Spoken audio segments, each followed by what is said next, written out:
আচ্ছা, একটা কারেকশন একটু দিচ্ছি, এটা কারেকশন করে নিও একটা জিনিস। আচ্ছা, যেমন বলছিলাম যে ট্রান্সফিউশন টিস্যু কথা, হ্যাঁ বলছিলাম যেটা ভাস্কুলার বান্ডেল যেটা, তো মূলত এটা ভাস্কুলার বান্ডেল না, বিষয়টা হচ্ছে ভাস্কুলার বান্ডেলের সাথে লাগানো একটা টিস্যু বলবো। বুঝতে পারছো বিষয়টা? ট্রান্সফিউশন টিস্যুটা ভাস্কুলার বান্ডেলে ঠিক আছে, মানে অর্থাৎ পরিবর্তনতে পাওয়া যায়, কিন্তু এটা ভাস্কুলার বান্ডেল না, মানে এটা তার সাথে লাগানো একটা টিস্যু যেটা শুধুমাত্র তোমার নগ্নবীজীদের পাওয়া যায়। এটাই স্পেসিফিকভাবে ভর্তি পরীক্ষা আসে, যে মনে রেখো যে ট্রান্সফিউশন টিস্যুটা শুধুমাত্র নগ্নবীজীদেরই পাওয়া যায় না, নগ্নবীজীদের যে ভাস্কুলার বান্ডল, ওই ভাস্কুলার বান্ডেলের ট্রান্সফিউশন টিস্যুটা পাওয়া যায়। এছাড়া অন্য কোথাও ট্রান্সফিউশন টিস্যু সাধারণত পাওয়া যায় না, এটা একটু দেখে নিবা। আচ্ছা, তারপরে আসো আমরা এই পড়ায় ঢুকি, আবৃতবীজী উদ্ভিদের পড়ায়। দেখো, আবৃতবীজী উদ্ভিদের পড়ায় তেমন আমরা জানি যে যাদের বীজটা কি থাকে, ফল দিয়ে ঢাকা থাকে, যেমন আম জাম কাঁঠাল লিচু যা বলো সবকিছুই হচ্ছে আবৃতবীজী উদ্ভিদ বা অ্যানজিওস্পার্ম বলা ইংরেজি। দেখো ইংরেজি শিখতে হবে কিন্তু। আবৃতবীজীদেরকে বলা হয় অ্যানজিওস্পার্ম, আর নগ্নবীজীদেরকে বলা হয় জিমনোস্পার্ম, অবশ্যই ইংরেজি শিখতে হবে। আচ্ছা, আবৃতবীজীরা কিন্তু ফ্লাওয়ারিং প্ল্যান্ট বা পুষ্পক উদ্ভিদ, কারণ দেখো তাদের ফুল হবে, স্বাভাবিক কথা। ফুল হওয়ার কারণ আছে, কারণ হচ্ছে তাদের তো গর্ভাশয় আছে, সবকিছু আছে, তাদের তাদের ফুল থাকে। হ্যাঁ, অর্থাৎ তাদের পূর্ণাঙ্গ ফুল থাকবে, যেটা অন্য কারো সাধারণত ফুল হয় না। আবৃতবীজের উৎপত্তি কথা দেখো, বলছে প্রায় 13 কোটি বছর আগে আবৃতবীজ উৎপত্তি। এগুলো দাগ দাও, যেগুলো আমি মার্কিং করে দিই এগুলো দাগ দিবা, এগুলোতে আমি মার্কিং করি ওইগুলোতে দাগ দিয়ে ফেলবা, যে 13 কোটি বছর আগে আবৃতবীজীদের উৎপত্তি হয়েছে। আচ্ছা, তারপর দেখো বলছে আবৃতবীজ অনেক ছোট হতে পারে, যেমন বলছে দেখো ওলফিয়া, ঠিক আছে, এটা কত হয় 0.1 মিলিমিটার হয়। এটা নামটা খুবই সহজ, দেখো ওলফ, তোমরা জানো ওলফ মানে হচ্ছে নেকড়ে, প্রথম দেখো WOLF, তাহলে ওলফ মানে রাখলে নেকড়ের কথা মনে রাখলে হয়ে যায়, মানে ওলফ তারপর ফিয়া লাগাই দিচ্ছে জাস্ট, অর্থাৎ নেকড়ের যেটা, এটার কয়টা প্রজাতি বাংলাদেশে আছে দেখো, 2টা প্রজাতি বাংলাদেশে পাওয়া যায়, দেখ দাও পাওয়া যায়। এটা হচ্ছে বাংলাদেশের ক্ষুদ্রতম আবৃতবীজী উদ্ভিদ হলো ওলফিয়া অ্যারাইজা। বাংলাদেশের সবচেয়ে ক্ষুদ্রতম আবৃতবীজী উদ্ভিদ হচ্ছে ওলফিয়া অ্যারাইজা। ঠিক আছে, দেখো আর থেকে এ ডাবল আর আর হিজা, ঠিক আছে, এটা দেখে ফেলবা। আচ্ছা, বাংলাদেশে অনেক উঁচু ধরনের আবৃতবীজী উদ্ভিদ আছে, যেমন বলছে যেমন বৈলাম, গর্জন, তেলসুর, এগুলা। তাছাড়া আছে ইউক্যালিপটাস, এটা হয় প্রায় 500 ফুট উঁচু হতে পারে। এগুলো হচ্ছে বাংলাদেশের আবৃতবীজী উদ্ভিদ। উঁচু বৃক্ষ যেগুলো বৈলাম, গর্জন, তেলসুর, এগুলো দেখে আবার ভাববো না যে এগুলো আবার কি উদ্ভিদ, এগুলা হচ্ছে সব হচ্ছে আবৃতবীজী উদ্ভিদ। তো বাংলাদেশের সবচেয়ে ক্ষুদ্রতম আবৃতবীজী মানে সবচেয়ে ক্ষুদ্রতম হচ্ছে ওলফিয়া, যেটা বাংলাদেশের সবচেয়ে ক্ষুদ্রতম। আবার এটা বাংলাদেশের 2টা প্রজাতি পাওয়া যায়। আর বাংলাদেশে একটা উঁচু উদ্ভিদ বলতে যে বৈলাম আছে, গর্জন আছে, তেলসুর আছে, আর ইউক্যালিপটাস আছে। ইউক্যালিপটাসটা প্রায় 500 ফুট উঁচু হয়ে থাকবে। আচ্ছা, আবৃতজীবী উদ্ভিদের বৈশিষ্ট্য দেখো, আবৃতবীজী উদ্ভিদের বৈশিষ্ট্য হচ্ছে, প্রথমে আসো দেখো এগুলো পারো অনেকটা, যে ভাস্কুলার টিস্যু সমৃদ্ধ, এটা জানোই। আবৃতবীজীদের তো ভাস্কুলার সবচেয়ে উন্নত বৈশিষ্ট্যগুলো তাদের আসবে, তো তাদের ভাস্কুলার টিস্যু থাকবে, এবং তারাও স্পোরোফাইটিক উদ্ভিদ, আছে মানলাম। তারপর দেখো এরা পুষ্পক উদ্ভিদ, এটাও তুমি জানো কারণ এদের ফুল হয়। আচ্ছা, তারপর দেখো আমরা বলছি যে আচ্ছা ভাইয়া, নগ্নবীজিরাও তো ভাস্কুলার টিস্যু সমৃদ্ধ না? হ্যাঁ, নগ্নবীজীরাও ভাস্কর। নগ্নবীজীতে আমরা বলছিলাম সব বৈশিষ্ট্য না, 3টা পয়েন্টে আমরা স্টার মার্ক দিয়েছিলাম, ওইটার মধ্যে ছিল ভাস্কুলার টিস্যু সমৃদ্ধ। হ্যাঁ, তবে ভাস্কুলার টিস্যু থাকলেও নগ্নবীজীদের ভাস্কুলার টিস্যুতে জাইলেমে বেসেল থাকে না, ফ্লোয়েমে সঙ্গী কোষ থাকে না, এটাই মূলত ভর্তি পরীক্ষায় আসে, যে জাইলেমে কোনটা নেই, ফ্লোয়েমে কোনটা নেই, এটা আসে। কিন্তু আবৃতবীজীদের সবকিছু আছে, জাইলেমে বেসেলও থাকবে, ফ্লোয়েমে সঙ্গী কোষও থাকবে। এটা 8 নম্বর অধ্যায় পড়লে ক্লিয়ার হয়ে যাবে। জাস্ট মনে রাখো, যেটা মনে রাখতে বলছিলাম সেটা হচ্ছে যে টেরিডোফাইটা থেকে ভাস্কুলার টিস্যু শুরু হয়, এক কথা এটা মনে রাখলে হয়ে যায়। এবং দেখো যেহেতু তাদের ফুল আছে, তোমরা হয়তো ছোটবেলা পড়ছো বা হয়তো ভুলে গেছো, হয়তো শুনছো কখনো যে ফুলের 5টা স্তবক থাকে। হ্যাঁ, বৃতি, এগুলো এরকম নাম শুনছো হয়তো, বৃতি, পুংস্তবক, স্ত্রীস্তবক। জি তো জি। হুম। হুম, এই যে স্ত্রীস্তবকের কি কি অংশ, যে গর্ভকেশর, এই যে বলছি যেটা, এদের গর্ভাশয়, গর্ভধারণ, আমরা বলছি আবৃতবীজীদের কিন্তু এগুলো থাকবে, নগ্নবীজীদের এগুলো নাই। আমরা বলছি যে যে গর্ভাশয়, গর্ভদণ্ড, গর্ভমুণ্ড, আমরা বলছিলাম যে গর্ভাশয়কে ফলের সাথে তুলনা করবা, যে ফলের ভিতরে যেমন বীজ থাকে, গর্ভাশয়ের ভিতরে ডিম্বক থাকে, এই জন্য ডিম্বকটা বীজে পরিণত হয়, গর্ভাশয়টা ফলে। তাহলে এগুলো সব কি আছে, আবৃতবীজীদের আছে। ঠিক আছে, এগুলো তুমি এমনি আগেও পড়ছো, এগুলো পারবা এমনিতেই। আচ্ছা, আচ্ছা, তারপর দেখো এদের ডিম্বক গর্ভাশয়ের ভিতরে আবৃত থাকে, তাহলে এরা কি হবে, এই জন্য তারা আবৃত বীজ। আমি তো বললাম এদের ডিম্বকটা কি মুক্ত না, নগ্নবীজিদের ডিম্বকটা মুক্ত থাকে, যার ফলে ওই ডিম্বকটা থেকে নগ্নবীজ তৈরি হয়। কিন্তু আবৃতবীজিদের ক্ষেত্রে ডিম্বকটা গর্ভাশয়ের ভিতর, যার ফলে এখানে ফল দ্বারা আবৃত থাকে, যার ফলে নগ্নবীজ হয় না। এবং দেখো উন্নত বৈশিষ্ট্য একটা উদ্ভিদের বৈশিষ্ট্য দেখো, শুক্রাণু ফ্লাজেলা বিহীন। দেখো আমরা নগ্নবীজিদের উদ্ভিদের ক্ষেত্রে আমরা বলছি এদের কিন্তু শুক্রাণুতে ফ্লাজেলা থাকবে, যেমন তোমরা পড়ছোই যে সাইকাসেরই যে শুক্রাণু ফ্লাজেলা যুক্ত, এবং শুধু ফ্লাজেলা বহু ফ্লাজেলা যুক্ত আমরা পড়ে আসছি। তবে হ্যাঁ, আমরা বলছিলাম যে নগ্নবীজিদের মধ্যে একটা প্রজাতি আছে যারা অনেকটাই আবৃতবীজিদের নিকটবর্তী, এটা বলছিলাম নেটামের কথা। নগ্নবীজিদের 4টা প্রজাতি আছে, এর মধ্যে নেটাম একটা। এই নেটামরা আবৃতবীজিদের অনেকটা নিকটবর্তী। এর কারণ ছিল যে নেটামের ভাস্কুলার বান্ডেলে সবকিছু পাওয়া যায়। দ্বিতীয় কথা বলছিলাম নেটামের যে শুক্রাণু সেটা ফ্লাজেলা যুক্ত না। মনে রাখবা, উন্নত শ্রেণীর উদ্ভিদের বৈশিষ্ট্য হচ্ছে তাদের শুক্রাণুতে কখনো কোনো ফ্লাজেলা থাকবে না, এটা মাথায় রাখতে হবে। ক্লিয়ার বিষয়টা? আর এমনি নিচে যারা আছে শৈবাল, ছত্রাক, ব্রায়োফাইটা, টেরিডোফাইটা, নগ্নবীজি, এদের সবারই কিন্তু শুক্রাণুতে ফ্লাজেলা পাওয়া যাবে, কিন্তু আবৃতবীজিদের কোনো নাই। তাহলে এটা খালি মনে রাখবো, আবৃতবীজিবাদের সবার ফ্লাজেলা আছে, এই কথাটা মাথায় রাখলে হয়ে যায়। আবৃতবীজিবাদের সবার ফ্লাজেলা আছে, তবে হ্যাঁ, নগ্নবীজিদের মাঝে নেটামরা ফ্লাজেলা নাই, এরা হচ্ছে এই জন্য আবৃতবীজিদের নিকটবর্তী, এটা মাথায় রাখতে হবে। আচ্ছা, তারপর দেখো বলছে পরাগায়নকালে, দেখো কি বলছে, পরাগায়নকালে বলছে পরাগরেণু গড়, আমরা এটা বলছিলাম ওই জায়গায় হ্যাঁ পয়েন্টে ছিল যে পরাগরেণু সরাসরি ডিম্বকে পতিত হয়, কিন্তু আমি বলছিলাম নিয়ম হচ্ছে পরাগরেণু আসলে আগে গর্ভ মুন্ডে পতিত হইতে হবে, তারপর গর্ভমুণ্ড থেকে গর্ভদণ্ড হয়ে তারপর সেটা কার কাছে যাবে, সেটা যাবে হচ্ছে ডিম্বকের ভিতরে যাবে।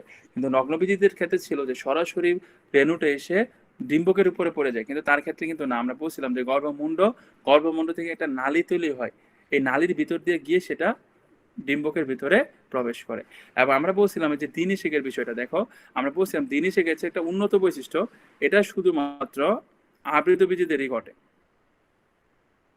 দিনিশেক হচ্ছে একটা উন্নত বৈশিষ্ট্য আবৃতবীজিদের, হ্যাঁ। তবে নগ্নবীজিদের দিনিশেক হয়, আমরা বলছিলাম শুধুমাত্র একজনের, এটা অ্যাফিড্রা। আমরা বলছিলাম অ্যাফিড্রা থেকে অ্যাফেড্রিন ওষুধ তৈরি করা, যেটা শ্বাসকষ্ট বা অ্যাজমা চিকিৎসায় সাধারণত ব্যবহার করে। যাদের শ্বাসকষ্ট বা অ্যাজমা আছে তাদের ক্ষেত্রে এটা ইউজ করা হয়, অ্যাফিড্রিন থেকে যেটা আসে। তো দিনিশেকের ক্ষেত্রে আমরা বলছিলাম যে যে 2টা শুক্রাণু তৈরি হয় আসলে, একটা শুক্রাণু তোমার ডিম্বাণুর সাথে মিলিত হয় জাইগোট তৈরি করে, পরবর্তীতে ওই জায়গাটা ভ্রূণ তৈরি করে। আর আরেকটা শুক্রাণু থেকে সেকেন্ডারি নিউক্লিয়াস, ওই সেকেন্ডারি নিউক্লিয়াসের সাথে মিলিত হয়ে সে শস্য তৈরি করে, বা অ্যান্ডোস্পার্ম বলে ইংরেজিতে, শস্য বা অ্যান্ডোস্পার্ম। যে তুমি যে ধান খাও, ধানটাই কিন্তু শস্য, আমরা বলি না এগুলো শস্য টাইপের ফসল, ধান গম এগুলো কি, এগুলো সবই হচ্ছে আসলে শস্য। এই শস্য না হলে তো তুমি খাবারই পাইতে না। তো এখানে 2বার নিষেক ঘটতেছে। এই দ্বিনিষেকের ঘটনাটা মূলত মনে রাখবা শুধুমাত্র আবৃতবীজিদের হয়, নগ্নবীজিদের এটা নাই, আর কারণ নাই। এবং আমি এটা বলছিলাম যে আর্কিগোনিয়ামের বিষয়টা, আর্কিগোনিয়াম সৃষ্টি হয় না। আমি বলছিলাম যে নগ্নবীজিদের মধ্যে একটা অতি প্রাচীন বৈশিষ্ট্য হচ্ছে আর্কিগোনিয়াম, এটা শুধু মেয়েদের তৈরি। আমি বলছি ওই দিন, এটা অনেক গুরুত্বপূর্ণ একটা লাইন। নগ্নবীজিদের মেয়েদের ক্ষেত্রে আর্কিগোনিয়াম সৃষ্টি হয়, কিন্তু আবৃতবীজিদের হবে না, কারণ এটা অনুন্নত বৈশিষ্ট্য। তারপর এটা পড়ছে অলরেডি, জাইলেম টিস্যুতে বেসেল আচ্ছা ভাই, ফ্লোয়েম ট্রিপ্লয়েড সঙ্গী কোষ। জিনিসটা কি? আচ্ছা, এটা বলতেছি একটু, রাইট, আগে শেষ করি। আচ্ছা। এটা আমি বাদ দিছি এই জন্য, কারণ তোমাদের যখন উদ্ভিদ প্রজনন পড়াবো তখন দেখাবো, মানে দিনই সে রিলেটেড পড়া, তো এই জন্য এটা আপাতত অফ রেখে দিচ্ছি পড়াটা। তাহলে বলে দিচ্ছি তারাও এখানে। দেখো বলছে এখানে বীজে একটি বা 2টি বীজপত্র থাকে। দেখো তোমরা অবশ্যই একবীজপত্রী এবং দ্বিবীজপত্রী উদ্ভিদের কথা অবশ্যই শুনছো। তো আবৃতবীজীদেরকে 2 ভাগে ভাগ করা, এক কথা, একটা হচ্ছে একবীজপত্রী, একটা হচ্ছে দ্বিবীজপত্রী। যাদের একটা বীজপত্র থাকে তারা একবীজপত্রী, যারা 2টা বীজপত্র থাকে তারা হচ্ছে দ্বিবীজপত্রী। তো আমার একটা স্টুডেন্ট একবার আমার বলছিল যে ভাইয়া, যে সমস্ত গাছ জন্মের সময় একটা পাতা থাকে তারা একবীজপত্রী, যাদের 2টা থাকে তারা দ্বিবীজপত্রী। সে আমাকে বলছিল এটা। এখন আমি জানি না আসলে সেটা কই থেকে পাইছে, বা 9-10 বা 8-এ ছিল কিনা, তোমরা আসলে ভালো জানতে পারো, আমি জানি না, ভুলে গেছি। তো সে আমাকে বলছিল, আমাকে সে একটা প্রমাণও দিচ্ছিল, যেমন কচু গাছ দেখাইছিল আমাকে, ওর বাসায় কচু গাছ রাখা আছে। তো কচু গাছ দেখা বলছিল যখন জন্ম নিছে, তখন দেখাইলো যে আমার এটা মাত্র একটা পাতা নিয়ে জন্মাইছে, এবং কচু গাছ কিন্তু একটা একবীজপত্রী উদ্ভিদ, হ্যাঁ। তো এটাই। এমনিতে আছে আমের কি বীজপত্র 2টা থাকে না? আমের বীজ কাটলে কখন খেয়াল করছো? আমি শিওর না এটা, তোমরা একটু চেক করে দেখতে পারো। বীজ কাটলে কি ভাই? 2টা পত্র থাকে নাকি বীজের ভিতরে? যেমন আমি বলি জি ঢেঁড়স ভাই। আছে না, ঢেঁড়স, মটর, এরা কিন্তু দ্বিবীজপত্রী উদ্ভিদ, দেখবে এদের অনেকগুলো বীজপত্র আছে। হ্যাঁ, আচ্ছা যাই হোক, আমের মানে তো এটা এক, মনে আমের কেমনে 2টা? কি আমের বড়ার ভিতরে আটির মধ্যে দিচ্ছি। একটা বীজই থাকে। হ্যাঁ হ্যাঁ, ওইটা কাটলে আবার 2 পাশে 2টা সাইড থাকে। এই জন্যই বলছি যে আমের মেবি দ্বিবীজপত্রী আছে, তারা তুমি একটু নেটে সার্চ দিও, হ্যাঁ, সার্চে চেক করে দেখে নিও। তাহলে এটা মনে রাখো যে আম সাধারণত আবৃতবীজীদের দুই ভাগে ভাগ করে, একটা একবীজপত্রী দ্বিবীজপত্রী। আর এই লাইনটা তো বুঝাইছি যে জাইলেম টিস্যুতে বেসেল কোষ, ফ্লোয়েম টিস্যুতে সঙ্গী কোষ, এটা তো আগে বললামই যে এটা সাধারণত আবৃতবীজীদের বৈশিষ্ট্য, বাকিদের নাই। আচ্ছা, এখন দেখো টিপ্লয়েডের ক্ষেত্রে টিপ্লয়েড বিষয়টা কি? টিপ্লয়েড মানে তিন। দেখো আমরা তিনটা শব্দ জানি, দুটো শব্দ জানি, একটা হচ্ছে হ্যাপ্লয়েড আর হচ্ছে ডিপ্লয়েড। হ্যাপ্লয়েড মানে এন, টিপ্লয়েড মানে 2n, আর টিপ্লয়েড মানে 3n। মানে বোঝাচ্ছে যে দিনের শেষের ঘটনায় কি হয়। দেখো আমরা বলছি এখানে একটা শুক্রাণু, একটা এন ডিম্বাণুর সাথে মিলিত হয়, যেটা জাইগোট হয়, জাইগোট হলো তাহলে 2n। কিন্তু আরেকটা যে শুক্রাণু সে সেকেন্ডারি নিউক্লিয়াসের সাথে মিলিত। দেখো সেকেন্ডারি নিউক্লিয়াস মানে এখানে দুইটা নিউক্লিয়াস আছে, দুইটা নিউক্লিয়াসের জন্য একটা একটা এন, মানে অলরেডি সেকেন্ডারি নিউক্লিয়াসে 2n আসেই। তারপরে যখন আবার শুক্রাণু গিয়ে মিলিত হবে তাহলে 2n থেকে হয়ে গেল 3n। এই জন্য এই যে সেকেন্ডারি নিউক্লিয়াসটা যখন শুক্রাণুর সাথে মিলিত হয় তখন যা তৈরি করে সেটাকে বলা হয় টিপ্লয়েড। আর টিপ্লয়েড থেকে তোমাদের সাধারণত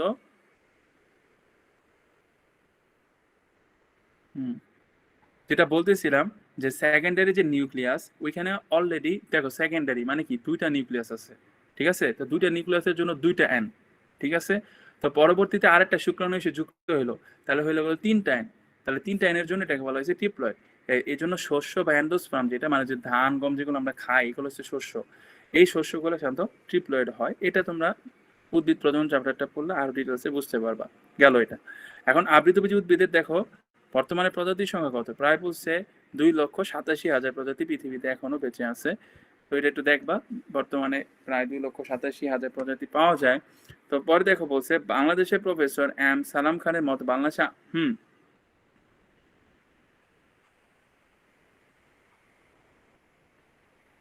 চাই তো, কেন যাবে না?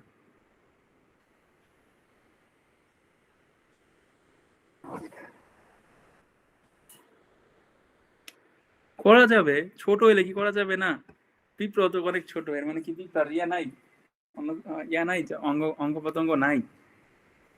ছোটর সাথে তো তফাৎ না। তোমার এন তো বলে নাই যে তুমি মূলকাণ্ড পাতে দেখতে পারতেছো কিনা, এটা তো ম্যাটার না। ম্যাটারটা হচ্ছে গবেষণার ক্ষেত্রে এটা করা যাচ্ছে কিনা, ওইটা হচ্ছে এখানে ম্যাটার। শৈবালকে তুমি কোনোভাবে করতে পারবা না, এটা করতে পারবা? আচ্ছা দেখো, আচ্ছা বলো শুনি, আচ্ছা চলো বলো আমরা শুনি।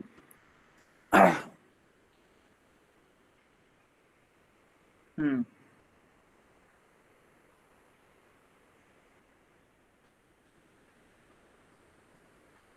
এটাই তো, এই যে আর্কিগোনিয়াম সৃষ্টি হয় না, এটাই তো আর্কিগোনিয়াম অনুপস্থিত।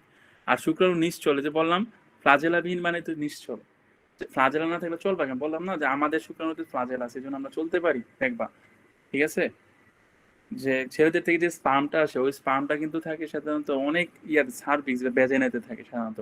ওইখান থেকে তোমার জরায়ুতে যাইতে হয়, এটা কিন্তু অনেক দূরত্ব। ওইখান থেকে কিভাবে সাঁতার কেটে কেটে যাইতে হয়, এটা স্বাভাবিক কথা। মানে এদের শুক্রাণু নিশ্চল মানে হচ্ছে ফ্লাজেলাবিহীন। যদি তোমার বুঝতে সমস্যার পাশে লিখে রাখতে পারো না নিশ্চল। আর বলছে যৌনক্রম, তাদের ক্ষেত্রে সুস্পষ্ট যৌনক্রম আছে, এইটাই বলতেছে তাদের জীবনে। মানে যে বলতেছে না তারা যে গ্যামেট হয়, গ্যামেট থেকে যখন জাইগোট হয় ওইটাকে যৌনক্রম হিসেবে ধরে নিয়ে বলছে এদের যৌনক্রমটা স্পষ্ট বোঝা যাচ্ছে। আর আরেকটা যেটা বলছে এদের গ্যামেটোফাইট কি হয়, সংক্ষিপ্ত হয়। মানে বলতেছে যে তাদের যে গ্যামেটোফাইটটা মানে শুক্রাণু ডিম্বাণু যে সময়কাল, এটা সংক্ষিপ্ত সময়, এটা বেশি সময় না। কারণ বাকি সময়টা তো তারা ডিপ্লয়েড অবস্থায় থাকে, এই জন্য বলছে তাদের গ্যামেটোফাইটটা সংক্ষিপ্ত হয়। মানে এটা অ্যান অবস্থায় খুব অল্প সময় থাকে, বেশিরভাগ সময় তো 2n, কারণ আমরা সবাই কিন্তু 2n আসলে, এটাই আর কি। আচ্ছা, তারপরে আসো দেখো বাংলাদেশে কয় হাজার আবৃত প্রজাতি আছে, এটা আগেও পড়ছো, 5,000 প্রজাতির আবৃত বীজি পাওয়া যায়, দেখো বলা আছে। আচ্ছা এরপরে দেখো আর কি আছে, আর তো কিছু নাই এখানে, হয়তো তোমাদের বই দিছে কিনা। তোমাদের বই কি এখানে কোনো কিছু এক্সট্রা আছে আর? আচ্ছা যাই হোক, এই যে কোশ্চেনটা দেখো, নগ্নবীজ যে আবৃত বীজের পার্থক্য, এটা এইচএসসি রিটেন পরীক্ষার জন্য এটা আসে 4 নাম্বার কোশ্চেন, ইম্পর্টেন্ট। আর এমনিতে তোমরা তো অলরেডি পার্থক্য পড়ে ফেলছো, ওইখানে যা পড়ছো হুবহু তাই, আর কোনো তফাৎ এখানে নাই। দেখো বলছে গর্ভাশয় তার আবৃত বীজিদের আছে, তাদের নাই। আমরা তো নগ্নবীজি বলছি না, তাহলে গর্ভাশয় নাই তার আছে। ফল সৃষ্টি তার হয় না, তার হয়। বীজের অবস্থান আমরা বলছি বীজ নগ্ন, সেটা আবৃত। আর্কিগোনিয়াম তার আছে, তার নাই, কারণ আর্কিগোনিয়াম একটা হ্যাঁ পয়েন্ট, এই জন্য আমরা বলছিলাম, কিন্তু এটা উল্টো হবে। পরাগায়ন দেখো এখানে পরাগায়নটা কি হয়, এটা বলছি আমরা সরাসরি ডিম্বক্রান্তে পড়ে, কিন্তু এটা কিন্তু গর্ভ মুন্ডে পড়ে। এখানে দিনিশেক হয় না, এখানে দিনিশেক হয়। মানে এগুলো আগের পড়াটাই হুবহু জাস্ট আসে। এটা এইচএসসি রিটেন কোশ্চেন আসতে পারে 4 নম্বরের জন্য। আর তোমরা তো অলরেডি বৈশিষ্ট্য পড়ছো যারা ভর্তি পরীক্ষার জন্য, তাদের জন্য এটা লাগবে না। আচ্ছা, তারপরে আসো আবৃতবীজী উদ্ভিদের অর্থনৈতিক গুরুত্ব। এই অর্থনৈতিক গুরুত্ব বলতে এখানে এটা দেখতে পারো যে আমাদের আবৃতবীজী উদ্ভিদের প্রজাতি হচ্ছে 2,87,000। এর মাঝে দেখো বলছে 1,000টি প্রজাতি অর্থনৈতিকভাবে গুরুত্বপূর্ণ ভূমিকা পালন করে, অর্থাৎ 1,000 প্রজাতি অর্থনৈতিক গুরুত্ব রয়েছে। এর মধ্যে দেখো বলছে 100টা প্রজাতি কি হয়, খাদ্য, গম, বস্তু, ওষুধের জন্য আন্তর্জাতিক বাণিজ্য হয়ে থাকে, অর্থাৎ 100টা প্রজাতি নিয়ে আনা হয়। আর 15টা প্রজাতি কি হয়, মানুষের খাদ্যের যোগান দেয়, অর্থাৎ আমাদের খাদ্যের যোগান দিচ্ছে 15টা প্রজাতি। এবং 120টা প্রজাতি সাধারণত ওষুধের জন্য ব্যবহার করা। এগুলো পড়বা যে 120টা প্রজাতি ওষুধের জন্য, 15টা প্রজাতি খাদ্যের জন্য, 100 প্রজাতি আন্তর্জাতিক বাণিজ্য করা হয়, প্রায় 1,000 প্রজাতির উদ্ভিদ আছে যেগুলো আমাদের কাজে প্রয়োজন হচ্ছে। এই কয়েকটা লাইন করে ফেলবা। আচ্ছা, তারপরে আসো আবৃতবীজী উদ্ভিদ আমরা বলছি দুই ভাগে ভাগ করি, একটাকে একবীজপত্রী, একটা দ্বিবীজপত্রী। দেখো একবীজপত্রী ইংরেজি কি পড়বা, লিলি অফ সিডা, আর দ্বিবীজপত্রী হচ্ছে ম্যাগনোলিয়া অফ সিডা। এই দুইটা পদ্ধতিতে আমরা ভাগ করছি, যাতে খেয়াল থাকে। এটা কে করছে, এটা পরীক্ষা আসে, এগুলো না আসলে এটা ভর্তি পরীক্ষা আসে। ডাক্তার আর্থান কুইনক্রুস্ট, এটা কিন্তু ভর্তি পরীক্ষা আসে যে কে করে দিছে এটা। তিনি আবৃতবীজী উদ্ভিদকে 380টি গোত্রে ভাগ করেছেন। এর মধ্যে দ্বিবীজপত্রী উদ্ভিদের সংখ্যা 315টি, একবীজপত্রী উদ্ভিদের সংখ্যা 65টি। দেখো তুমি একটা শিখবা, প্রথমে শিখবা হচ্ছে ডাক্তার আর্থার কুইনক্রুস্ট কয়টা গোত্র বার করছে আবৃতবীজীদের, 380টা গোত্র। এর মধ্যে একটা শিখো যে কোনো, যদি একবীজপত্রী 65 শিখো তাহলে 380 থেকে 65 বিয়োগ করলে তো দ্বিবীজপত্রী বের হয়ে যায়। তা দুইটা শেখার প্রয়োজন নেই, তোমার যেটা সহজ লাগে তুমি ওইটা শিখে ফেললো। যে 380টি আর একবীজপত্রী হচ্ছে 60টি শিখো, তাহলে হয়ে যায়। পাশের হিসাব না মিললে হবে, কারণ ভর্তি পরীক্ষাতে একবার যে 320 বা 315 একটা অপশন পাবা কাছাকাছি, কখনো এমন দিবে না 315 320 দুইটা কখনো আসবে না, আসলে একটাই আসবে। তাহলে জাস্ট মনে রেখো যে একবীজপত্রীটা 60টা, টোটাল আছে 380টা, তাহলে 60 বিয়োগ করো, তাহলে 320টা পাওয়া যাবে দ্বিবীজপত্রী উদ্ভিদ। শেষ, এতটুকু পড়লেই এনাফ। আচ্ছা, তারপরে আসো স্বরূপ বা হ্যাবিট, মানে এটা হচ্ছে বোঝাচ্ছে। স্লাইডটা একটু উপরে উঠানো, ওই জায়গাটা দেখানো হয়নি আমার। দেখো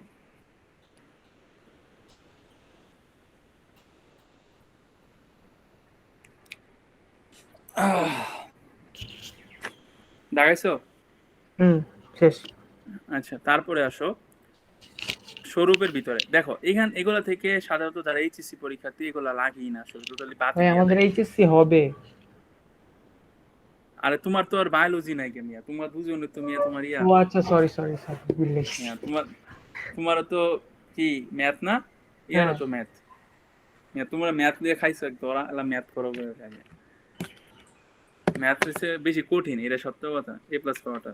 কারণ জাতীয় ম্যাথের এমসিকিউ সবাই জানে যে একটা টাফ হবে। বায়োলজির এমসিকিউটা একটু সহজ, এটা তুমি যে কম পড়ছে সে হোক বলতে পারবে। যাই হোক, ভালো করে পড়ো ম্যাথ। আর তুমি ইঞ্জিনিয়ারিং কোচিং করবে না? না, দেখতেছি যে মানে ফিজিক্সের অবস্থা ভালো না অতটা। আচ্ছা, ফিজিক্স কি পড়ি না কোচিং আজকে করতেছো? 3-4 মাস ধরে। এখনো চিন্তা করতেছি না করাই ভালো আর কি। আমি এইচএসসির চিন্তা আগে শেষ করে পরে এখন যদি পড়তে যাই, এমন কিছু পড়াবে যেগুলো আমি কখনো পড়ি নাই। বায়োলজি বই তো শেষ হয় নাই। এই জন্য বলছি বায়োলজি মানে এক কথা সবগুলো বই মানে অক্টোবরের ভিতরে কমপ্লিট করে পরে কোচিং এ ভর্তি হয়ে যায়। মানে মানে এইচএসসি সম্পর্কে একটা ভালো ধারণা নিয়ে তারপর ভর্তি হোক, যাতে মানে ভর্তি পরীক্ষা কোচিং এ কিন্তু তোমাকে ধরে পড়াবে না, বুঝো নাই? ওরা খালি দাগাই দিবে আর বলবে যে এটা শর্ট ফর্ম বলে দিতে পারে যে এটা এইভাবে সহজে শিখবে, এটা এতটুকু, কিন্তু তোমাকে কিন্তু ওরা ধরে ধরে বুঝাবে না। যেমন ধরো আমি এখন ধরে ধরে বুঝাইতেছি, এগুলো কিন্তু ওরা করে দিবে না তখন। আর আরেকটা জিনিস হলো, তুমি আবারও বলতেছি, ভর্তি পরীক্ষার ক্ষেত্রে তুমি জানো তোমার যোগ্যতা কতটুকু, তুমি জানো তুমি কোনটা ভালো পারো। হ্যাঁ, তো অযথা মানুষের দেখা দেখি ইয়ে করে কি কোনো জায়গায় ভর্তি হবা না। যে তুমি যে জায়গায় তোমার মনে হয়, তুমি খুঁজো যে তুমি কোন জায়গায় চান্স পেতে পারবা বা কিভাবে করলে চান্স পাবা, এটা তুমি বুঝো তোমারটা, ওইভাবে ভর্তি হও। মানে উল্টা পাল্টা যেমন তুমি বললা যে ভাই আমার ফিজিক্সে দুর্বলতা আছে, হ্যাঁ তাহলে আর দরকারটা কি ইঞ্জিনিয়ারিং যাও, তা তোমার জন্য টাফ হয়ে যাবে ইঞ্জিনিয়ারিং গেলে, ইঞ্জিনিয়ারিং যাওয়ার উচিত না। একইভাবে কেউ যদি বায়োলজি আর কেমিস্ট্রিতে দুর্বলতা থাকে, তার মেডিকেলে মানে যাওয়াটা বোকামি ছাড়া কিছুই না। আর সেজন্য কি তোমার অনেক ভার্সিটি আছে, তো তুমি ভার্সিটিতে ট্রাই করতে, ভার্সিটি কোচিং করো, সমস্যা নেই। কেউ সবার ডাক্তার ইঞ্জিনিয়ার তুমি এমন কিছু হতো না, সেজন্য বুঝে চুজ করবা যে কোনটা নিবা তুমি, বুঝছো না? যাতে দিন শেষে তোমার মুখে খুশিরা থাকে, বুঝতে পারছো? বুঝে চুজ করবা কোচিং কোনটা করবা। যে উল্টা পাল্টা, যে আমার অনেক ফ্রেন্ড আছে বুঝছিল আমাদের সময়, তোমাদের তো এখন ধরো দিশে হারা, কিন্তু আমাদের সময় ধরো ভর্তি হয়েছে সব ধরে আসছে, কেউ মেডিকেলে আর কেউ ইঞ্জিনিয়ারিং এ। তো কিছুদিন যাওয়ার পরে যখন বিশেষ করে স্পেশাল এইচএসসি রেজাল্টটা দিলে সবাই চেঞ্জ হয়ে যায়, মানে এ প্লাস পায় না অনেকেই, তখন কি হয়ে যায় সব ইঞ্জিনিয়ারিং ছেড়ে দেয়, যারা বুয়েট টুয়েটের জন্য গিয়েছিল ছেড়ে দিয়ে জায়গা উদ্বাসে আবার ওরাই ওপেন করে দিবে, দেখো বলবে যারা ইঞ্জিনিয়ারিং করতে চাও না তারা ভার্সিটিতে চলে যাও, আর এমন অনেকে মেডিকেলে থাকে তারা মেডিকেল ছেড়ে দিয়ে ঢাকা ইউনিভার্সিটি ডি ইউনিটে ভর্তি হয় বা হয়, তোমার ছেড়ে ডি ইউনিটে ট্রাই করতে পারো। আমি বলছিলাম যে অনেকেই আছে এইচএসসিতে কম পড়ালেখা করে ঢাকা ইউনিভার্সিটি ইউনিটে ভর্তি হয়, কারণ এই ডি ইউনিটের পড়া পুরোপুরি বাংলা ইংরেজি এগুলা খালি মুখস্থ করবার ঢাকায় দিব কোচিংয়ে, ওই পুরো পড়তে পারলে ডি ইউনিট চান্স পেয়ে যাবে, এটাও করে অনেকে। আর কৃষিতে ট্রাই করতে পারো, কৃষিও খুব ভালো, কৃষি কিন্তু অনেক সুবিধা আছে, আর কৃষি আর মেডিকেলের পরে একই রকম হুবু, মানে সেম কোচিং। আচ্ছা দেখো সব বুঝে সিদ্ধান্ত নিও, এটাই বললাম, কারণ সময় খুব অল্প আছে এখন। আচ্ছা দেখো আমরা স্বরূপ সম্পর্কে পড়ি, মানে এইটা স্বরূপ এগুলো দেখো, হ্যাঁ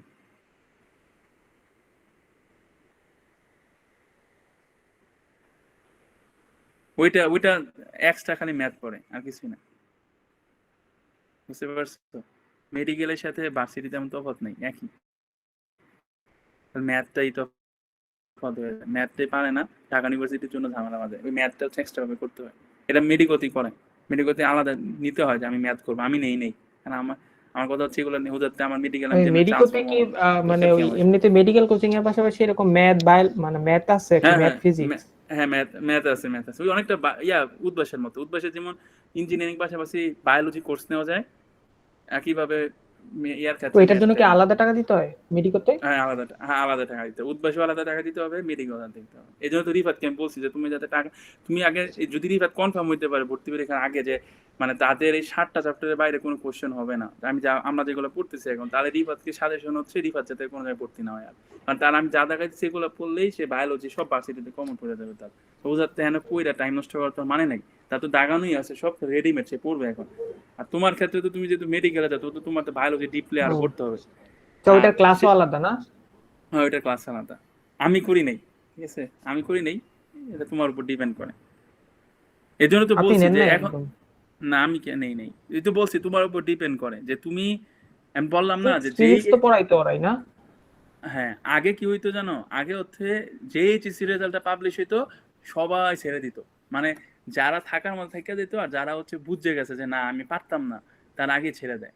এই জন্য আমি তোমাদের আগে সাবধান করছি যে তোমরা অযথা মানুষের বিষয়ে দৌড়াও না, সেই কোনটা গেছে যে তোমার কি দেখার বিষয়, তুমি সে চান্স পাওয়া দরকার, তুমি জাহাঙ্গীরনগরে পড়ো, সমস্যা কি, তোমার কি কইছে তোমার মেডিকেলে পড়তে হবে, তোমার বইটি পড়তে হবে, কোনো জায়গায় লেখা দিছে, তুমি জাহাঙ্গীরনগরে পড়ে ভালো কিছু করতে পারবা, জাহাঙ্গীরনগরে পড়ো, ঢাকা ইউনিভার্সিটি পড়ো, তা আগে এই ভুলগুলো করো না, বুঝছো?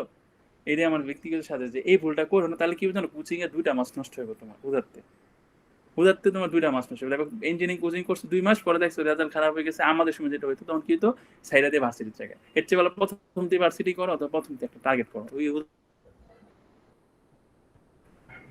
আচ্ছা দেখো এখন যেহেতু ভর্তি হচ্ছে না, এটা ভাই মেডিকেল ভার্সিটি ভালো, আর আমার ইঞ্জিনিয়ারিং এর ইচ্ছা নাই, তুমি এটাই বুঝে চুজ করো। তবে আমার ব্যক্তিগত সচেতন হচ্ছে যার কোনো নির্দিষ্ট চুজ নাই, মানে তার চুজ হচ্ছে সে শুধু চান্স পাইতে চায়, তার একটা পাবলিক ভার্সিটিতে পড়ার ইচ্ছা, যে ভালো একটা সাবজেক্ট নিয়ে, সেই ক্ষেত্রে সবচেয়ে ভালো কোচিং হচ্ছে উদ্বাস, এটা সবচেয়ে বড় সত্য কথা। আর উদ্বাসে পড়লে তুমি মেডিকেলও চান্স পাওয়া যায়, ইঞ্জিনিয়ারিংও চান্স পাওয়া যায়, এটা সবচেয়ে বড় সত্য কথা, ঠিক আছে? এটা হচ্ছে সবচেয়ে বড় একটা সত্য কথা। যদি কারো স্পেসিফিক চুজ না থাকে, কেন আমার ওয়াইফাই সমস্যা নাকি? দাঁড়াও চেঞ্জ করে দিই।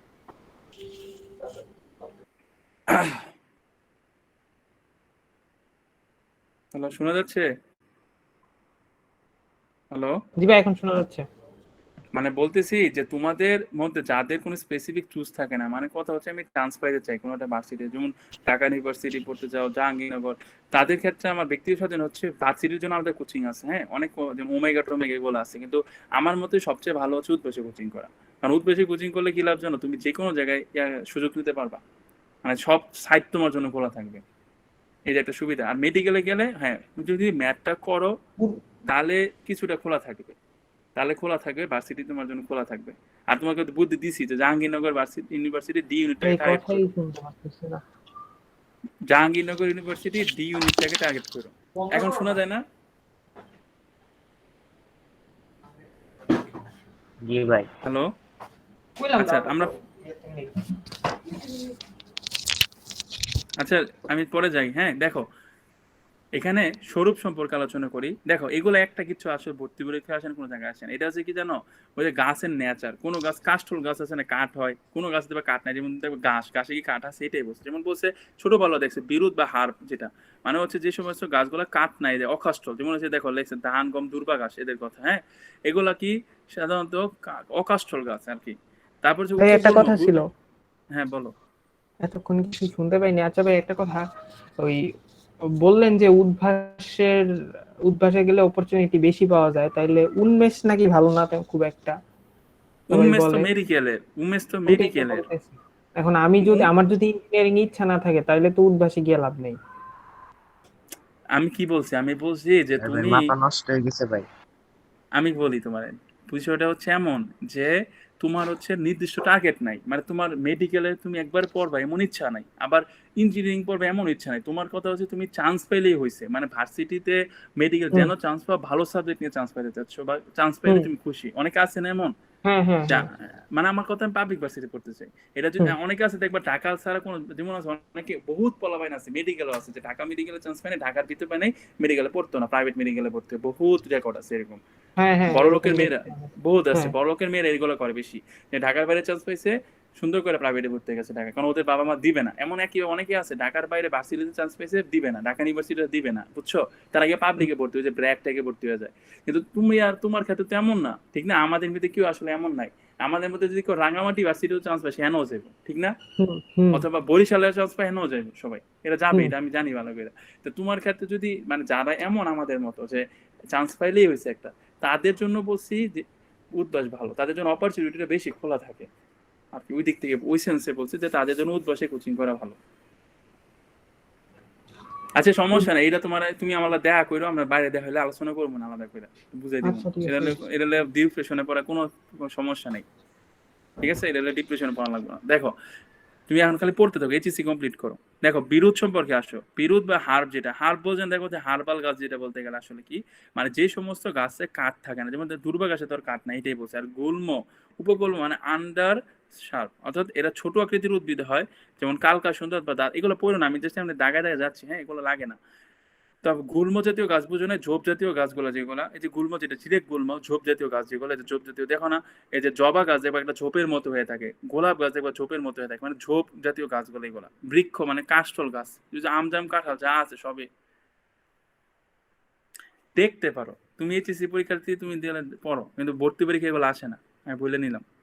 না আমি যত দাগাইছি তুমি চোখ ফালাইলে চোখ ফালাইও, ঠিক আছে? তুমি যদি দাগাই রাখো এতটুকু চোখ ফালাও, যে জায়গায় আমি দাগাইছি, কিন্তু নর্মালি তো এগুলো আসে না পরীক্ষায়। আচ্ছা, পরাশ্রয়ী মানে হচ্ছে যে গাছটা অন্য একটা গাছের আশ্রয় নিয়ে জন্মায়। হ্যাঁ, আশ্রয় করে জন্মায়, কিন্তু ওই উদ্ভিদের কোনো শোষণ করবে না, দেখো ওই উদ্ভিদের কোনো ক্ষতি করবে না। আর মৃতজীবী ইংরেজিটা দেখো, এগুলো ইংরেজি শিখবা, স্যাপ্রোফাইট। পরাশ্রয় ইংরেজি হচ্ছে এপিফাইট। হ্যাঁ, মৃতজীবী মানে হচ্ছে যারা মৃত বস্তু থেকে খাবার খায়, যেমন মূলত মৃতজীবী বলতে ছত্রাককে বোঝানো হয়। হ্যাঁ, ছত্রাকরা মৃতজীবী। আর পরজীবী প্যারাসাইট মানে কি, এরা আরেকটা উদ্ভিদে বাঁচে এবং খাদ্য, অর্থাৎ এরা তোমার ক্ষতি করবে। দেখো পরাশ্রয়ী আর পরজীবী পার্থক্যটা বোঝা উচিত তোমার।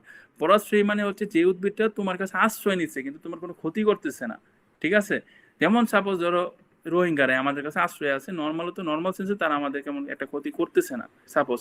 কিন্তু দেখো পরজীবী যেমন হচ্ছে ইহুদিরা, কি হয়েছে, ওদেরকে আমরা প্যালেস্টাইনে আশ্রয় দিয়েছিলাম, জার্মানি যেমন ভাগাই দিচ্ছে, তো এখন কি করলো ওরা, আমার মুসলমানদেরই সরায়, ওরা জায়গা দল ধরে কয় আমরা জঙ্গি হারাইছে ভালো, ঠিক না? এটা হচ্ছে পরজীবীর উদাহরণ আর কি। আসলে মূল মূল দুই ধরনের হয়, এটা পড়তে হবে। একটা হচ্ছে প্রধান মূল, একটা হচ্ছে গুচ্ছ মূল। হ্যাঁ, দেখো প্রধান মূল কাদের বৈশিষ্ট্য, খালি এটা পড়লে হবে। প্রধান মূল হচ্ছে দ্বিবীজপত্রী উদ্ভিদের বৈশিষ্ট্য। দেখো এগুলো ভালো করে মনে রাখতে হবে। দ্বিবীজপত্রী উদ্ভিদের একটা বৈশিষ্ট্য হচ্ছে এদের প্রধান মূল থাকে, আর একবীজপত্রী উদ্ভিদের একটা বৈশিষ্ট্য এদের গুচ্ছ মূল থাকে, এটা যাতে মাথায় থাকে।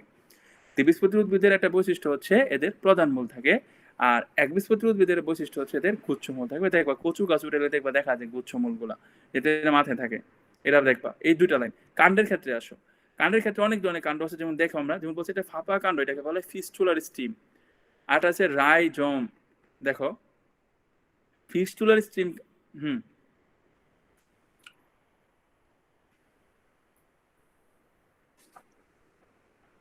আচ্ছা ওইটা পড়ো, দেখো সমস্যা নাই, কিন্তু মেইনলি আমার এখানে মূলের প্রকার ভেদ এগুলো পড়ার উদ্দেশ্য না, এগুলো আসে না। হ্যাঁ, আমার মূল উদ্দেশ্য হচ্ছে কিন্তু কি পড়া যে একবীজপত্রী উদ্ভিদের বৈশিষ্ট্য কোনটা, দ্বিবীজপত্রী উদ্ভিদের বৈশিষ্ট্য কোনটা। একবীজপত্রী উদ্ভিদের বৈশিষ্ট্য হচ্ছে গুচ্ছমূল, আর দ্বিবীজপত্রী উদ্ভিদের বৈশিষ্ট্য হচ্ছে প্রধানমূল। এটা জাস্ট শিখলে হয়ে যাবে। কাণ্ডের ক্ষেত্রে দেখো বলছে কয় ধরনের কাণ্ড আছে, ফাঁপা কাণ্ড আছে, রাইজোম আছে, টিউবার আছে, আর হচ্ছে ভালভ আছে। হ্যাঁ, এটা একটু পড়তে হবে ভর্তি পরীক্ষার জন্য। দেখো ফাঁপা কাণ্ড সাধারণত কাজে থাকে, দেখো ফাঁপা কাণ্ড হচ্ছে গাছ জাতীয় গোত্র বা এটাকে বলা হয় পৈসি গোত্র। হ্যাঁ, আমাদের যে গাছটা আছে এদের কাণ্ডটা ফাঁপা হয়, এটা শিখবা। পৈসি গোত্রের বৈশিষ্ট্য হচ্ছে, দেখো এটা কিন্তু আমাদের পরে কাজে লাগবে। এখন আমরা যেগুলো পড়তেছি, হ্যাঁ, এগুলো এইচএসসির অন্তর্ভুক্ত পড়া না। এটার উপরে দেখো কোনো জায়গায় লিখে দিছে বই যে এগুলো এইচএসসিতে অন্তর্ভুক্ত না। ভর্তি পরীক্ষার সময় ভাইয়ারা দেখবে এখান থেকে দাগাই দিবে, কিন্তু মূলত এইচএসসির যে অংশটা আমাদের পড়া উচিত ওই জায়গায় গেলে আসলে এগুলো কাজে লাগে। যেমন তুমি পৈসি গোত্র নিয়ে পড়বো, এখানে দেখবে পড়বা যে পৈসি গোত্রের একটা বৈশিষ্ট্য হচ্ছে এদের কাণ্ড ফাঁপা। তো এইখান থেকে পড়ে যাও যে গাছ জাতীয় উদ্ভিদের যত কাণ্ড হয় তার সাথে ফাঁপা কাণ্ড হয়, অর্থাৎ কাণ্ডগুলো নিরেট হয় না, ভিতরে ফাঁপা ফাঁপা থাকে। দেখবা আছে মাঠে গেলে একটা গাছ ছিড়বা, দেখবা কাণ্ডটা ফাঁপা থাকবে, নিরেট না। এটাই আর কি। তারপর রাইজম। রাইজম হচ্ছে কি বলছে, দেখো ভূনিম্ন মাটির নিচে রূপান্তরিত কাণ্ড। দেখো অর্থাৎ তোমার কাণ্ড যদি মাটির নিচে রূপান্তরিত হয় তখন সেটা, যেমন এগুলো কিন্তু মূল নয়, আমার প্যাঁচ লাগায় এই জন্য যে অনেকে মূল এবং রাইজমকে প্যাঁচ লাগায়। মনে রাখবা রাইজম আর মূল এক জিনিস না। রাইজম আসলে একটা কাণ্ড যেটা মাটির নিচে রূপান্তরিত হয়েছে, যেমন কি আদা হলুদ। এই জন্য এটা আমাদের পড়তে হবে। এ দেখবো আমরা আদা হলুদ আলু, তারপর হচ্ছে যেগুলো কিন্তু সব মাটি মূলা, এগুলো কিন্তু মাটির নিচে হয়, কিন্তু এর মধ্যে কোনোটা কাণ্ড কোনোটা হচ্ছে মূল। হ্যাঁ, যেমন আদা হলুদ হচ্ছে আসলে একটা কাণ্ড, এই আদা হলুদকে আমরা অন্য নামে রাখতে পারি, বলে রাইজম। আর টিউবারে আসো, এটা বলছে দেখো এটাও মাটির নিচের একটা কাণ্ড, যেমন হচ্ছে আমাদের আলু, আলুকে আমরা টিউবার বলে থাকি। এটা যাতে মাথায় থাকে, দেখো এগুলো যাতে প্যাঁচ না লাগে। আলুরকে মাটির নিচে আলু থাকে ওইটাকে বলি টিউবার, আর আদা হলুদকে আমরা বলি রাইজম। এইগুলো এগুলো ভালো করে পড়বা। কিন্তু একটা বিষয় দেখো পার্থক্যটা কোন জায়গায় দেখো, কিন্তু মিষ্টি আলু যেটা সেটা কিন্তু মূল কাণ্ড নয়, এটা ভালো করে মনে রাখতে হবে। আমরা যে গোল আলুটা খাই ওই গোল আলুটা হচ্ছে টিউবার, এটা এক ধরনের কাণ্ড। কিন্তু মিষ্টি আলু যেটা খাও ওইটা কিন্তু কাণ্ড না, ওইটা আসলে একটা মূল গেল। আর ভাল্ব, দেখো ভাল্ব হচ্ছে এটাও একটা কাণ্ড। এটা কি পেঁয়াজ এবং রসুন, তাহলে পেঁয়াজ রসুনও কি কাণ্ড। তাহলে আমরা ওভারঅল যে মশলাপাতি গুলা ইউজ করি, পেঁয়াজ রসুন আদা হলুদ আর আলু, যেগুলো তুমি এক কথায় পড়ো, এক কথা মনে রাখবা সবাই কাণ্ড, এটা যাতে মাথায় থাকে, তাহলে প্যাস লাগবে না। শ্বাসখালি মনে রাখবা গোল আলু বাদে, সরি মিষ্টি আলু বাদে সবাই কাণ্ড দেখাবে। মিষ্টি আলু বাদে সবাই কাণ্ড, মিষ্টি আলু হচ্ছে শুধুমাত্র মূল, এটা মনে রাখবে। দেখো মিষ্টি আলুতে ম আছে, তাহলে এটা মূল, বোঝাই যাচ্ছে। মিষ্টি আলুতে ম থাকতেছে, তাহলে এটা মূল, আর বাকি সবাই হচ্ছে কাণ্ড। এখন কাণ্ডের ভিতরে নেচারটা পার্থক্য বুঝতে হবে। যেমন ঘাস হলুদ আর আদাকে আমরা বলি রাইজম, আলুকে বলি টিউবার, আর পেঁয়াজ রসুনকে আমরা বলি বাল্ব। এটা আবার আলাদা করে পড়তে হয়। প্রথম যেটা বলছি মনে রাখতে, লিখে রাখতে পারো যে মিষ্টি আলু বাদে সবাই হচ্ছে কাণ্ড, শুধু মিষ্টি আলুটা মূল, কারণ মিষ্টি আলুর ম থেকে আসে মূল। এটা দরকার হলে বই লিখে রাখো এই জায়গাটায়, তাহলে হয়ে যায়। দেখো বুঝছো। তারপরে আসো পাতা। দেখো বলছে পাতায় তিনটা অংশ থাকে। তিনটা অংশ বলতে এগুলো ভর্তি পরীক্ষা আসে না, এগুলো তোমাদের জানার জন্য বলতেছি। পত্রমূল, পত্রবৃন্ত, আর হচ্ছে পত্র ফলক বা ল্যামিনা বলা হয়। দেখো পত্রমূল মানে হচ্ছে বেস, পত্রবৃন্ত মানে হচ্ছে পিটিউলেট বলা হয়। এটা ইংরেজিটা এগুলো শিখো, হ্যাঁ, কারণ এগুলা সামনে গেলে কাজে লাগবে, আমাদের অনেক পড়ায়। পিটিউলেট বলা হয় পত্রবৃন্ত। দেখো পত্রবৃন্ত বলতে পাতার যে বোটা ওইটাকে বোঝানো হয় পত্রবৃন্ত। হ্যাঁ, আর পাতার ভিতর দিয়ে যে লাইনটা ঢুকে সেটা হচ্ছে পত্রমূল। আর পাতার দুই পাশে যে সবুজ অংশটা আমরা যেটা মানে ছিঁড়া ফেলি ধরলে, ওইটাই হচ্ছে আসলে ল্যামিনা বা পত্র ফলক। দেখো পাতা বোটা যুক্ত হতে পারে, আবার বোটা বিহীনও হতে পারে। ঠিক আছে, আবার কি বলছে, উপপত্র যুক্ত হইতে পারে, উপপত্র বিহীন পাতা হইতে পারে। এতক্ষণ কে ছিল না? ভাই আমি ভাই ডিসকানেক্ট হয়ে যেতেছে কেন জানি বারবার। কোন জায়গা থেকে মিস করছো তুমি? সাথে সাথে জয়েন নিয়ে নিয়েছি আবার। আচ্ছা মিস হয়নি, আমরা ঢুকে গেছি আবার। আচ্ছা পাতার ক্ষেত্রে আমরা বলছি তিনটা অংশ থাকে, একটা হচ্ছে পত্রমূল, পত্রবৃন্ত, আর হচ্ছে পত্র ফলক। হ্যাঁ, তো পত্র ফলক বলতে ওই যেটা আমরা মেন যেটা পাতার ধরে যে ছিঁড়ে ফেলি মানে সবুজ অংশ, সেটা হচ্ছে আসলে পত্র ফলক। আর পিটিউলেট বা পত্রবিন্দু মানে বোটাই, দেখুন পিটিউলেট লিখে দিয়েছে, পত্রবিন্দু বা বোটা বলতে পাতার বোটা তো বুঝো, এটা তো পড়ানোর কিছুই নেই এখানে। ঠিক আছে, যেটা বুঝছই। তো পাতা দুই ধরনের হতে পারে, বোটাবিহীন হতে পারে, বোটা যুক্ত হতে পারে। হ্যাঁ, উপপত্র যুক্ত, দেখো অনেক সময় পাতার নিচে দেখবা কি আরো একটা পাতা থাকে নিচ দিয়ে, তো এটা যদি পাতা হয় দেখবা এদিক দিয়ে একটা ছোট পাতা বেরোয়, এইগুলোকে বলা হয় উপপত্র বলা হয়। আচ্ছা এখন যে সমস্ত পাতায় কি থাকে পত্রবৃন্ত থাকে তাদেরকে বলা হয় পিটিউলেট পাতা। হ্যাঁ, আর যাদের নাই তাদেরকে বলা হয় সেসাইল পাতা। এগুলো দাগ দাও। যাদের পাতায় পত্রবিন্ত থাকে অর্থাৎ বোটা আছে তারা হচ্ছে পিটিউলেট, আর যাদের পাতায় পত্রবিন্ত নাই তারা হচ্ছে সেসাইল। উদাহরণস্বরূপ তোমাদের টেরিডোফাইটা আছে না, টেরিডোফাইটাদের পাতায় কোনো দেখবা কি নাই, পিটিউল নাই, পত্রবিন্ত নাই। হ্যাঁ, ওই টেরিস যেটা আমরা বলছি যেটা, এই জন্য ওই পাতাগুলোকে আমরা সেসাইল বলে থাকি দেখবা। অনেকটা ক্লিয়ার বিষয়টা। দেখবা টেরিডোফাইটা যারা আমরা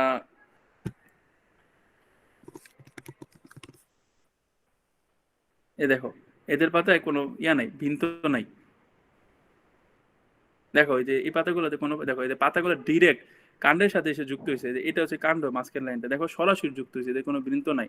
এই পাতাগুলো কিন্তু সেসাইল। বুঝতে পারছো বিষয়টা? এটা যাতে মাথায় থাকে। আর দেখো বলছে ল্যামিনা বা পত্রফলক, এটা বুঝতেছই। পত্রফলক কি? পাতার প্রধান অংশ।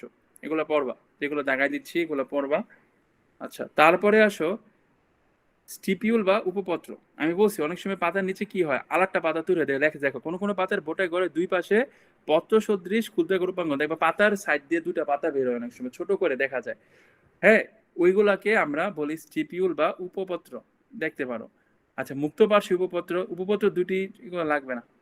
আচ্ছা, তারপর দেখো লিফের লিফ, যেটা আমাদের পাতাকে অবাক করছে ওরা অনেকগুলো ধাপে, যেমন বলছে সিম্পল লিফ, কম্পাউন্ড লিফ। আচ্ছা, সিম্পল লিফ মানে আমি সরল এগুলা পত্র কি বলতে দাগাবো, আপনি যেগুলো পড়াচ্ছেন? এই যেগুলো দেখাও, যেগুলো দেখাচ্ছি। হ্যাঁ শোনো, আসলে ওইগুলো ভর্তি পরীক্ষা আসবে না, কিন্তু বিষয়টা হচ্ছে এগুলো যদি তুমি না পড়ো তাহলে কি হবে, সামনে কি অনেক ওয়ার্ড পাবা, যখন মনে হবে এই শব্দ তো আমি পড়ি নেই, এটা মানে কি, মানে মানেটা যাতে আমার আর ফোন দিয়ে না জিজ্ঞাসা হয়, এই জন্য দেখাই দিচ্ছি আর কি। বুঝতে পারছো বিষয়টা?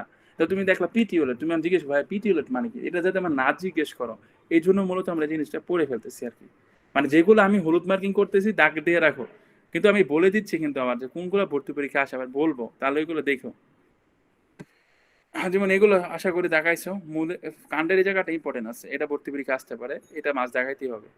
কিন্তু মূলের আর পাতার ক্ষেত্রে সেসাইল আর পিটিউলেটটা ইম্পর্টেন্ট বেশি ভর্তি পরীক্ষার জন্য, বাকিগুলো তেমন ইম্পর্টেন্ট না। আচ্ছা দেখো এখানে আমরা একটু পড়ি কি বলছে। দেখো পাতা বলছে, প্রথম কি বলছে, পাতা দুইটি হতে পারে, একটা হচ্ছে সিম্পল লিফ হইতে পারে, একটা কম্পাউন্ড লিফ বা যৌগিক পত্র। বলছে পাতায় একটি মাত্র যদি পত্র ফলক থাকে একটা, তখন সেটা হচ্ছে সিম্পল লিফ। যেমন দেখবা আম, জাম, কাঁঠাল, এরা হচ্ছে সিম্পল লিফ। কিন্তু পাতায় যদি একাধিক ধরনের পত্র ফলক পাও তাহলে সেটা হচ্ছে যৌগিক। যেমন দেখবা গোলাপ, নিম, লজ্জাপতি, সজিনা, কামিনী, এরা হচ্ছে যৌগিক পাতার একটা উদাহরণ। ঠিক আছে বিষয়টা? যদি আমরা চিত্র দেখি তাহলে হয়তো সহজ হতে পারে।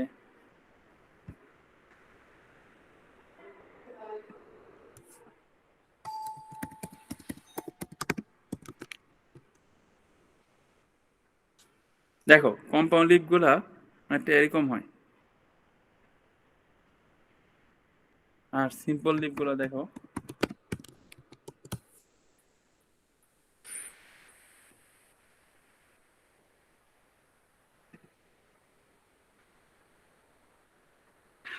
এই দেখো এখানে কতগুলা পাতা দেখো ছড়াচ্ছে, একটা দুইটা এদিক দিয়ে ছড়াই গেছে এক জায়গায়, আর এই জায়গায় দেখো একটা সম্পূর্ণ পত্র ফলক তৈরি হয়েছে, আর এখানে কতগুলা পত্র ফলক আছে, একটা দুইটা তিনটা, দেখো কিভাবে হচ্ছে পত্র ফলক গুলা।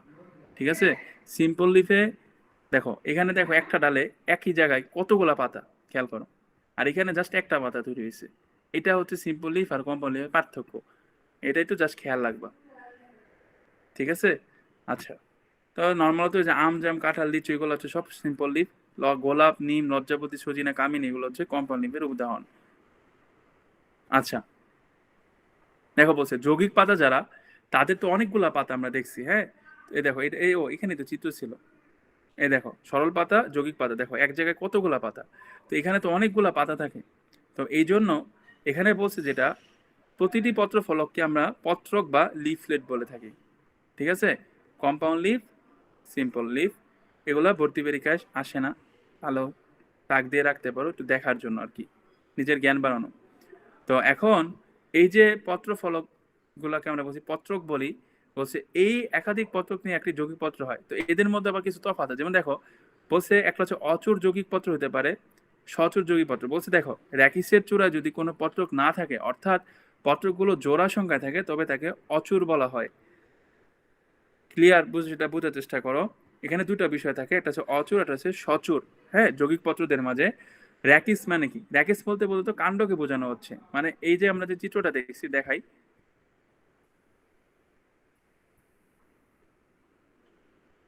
এই যে এটা হচ্ছে র্যাকিস। ক্লিয়ার?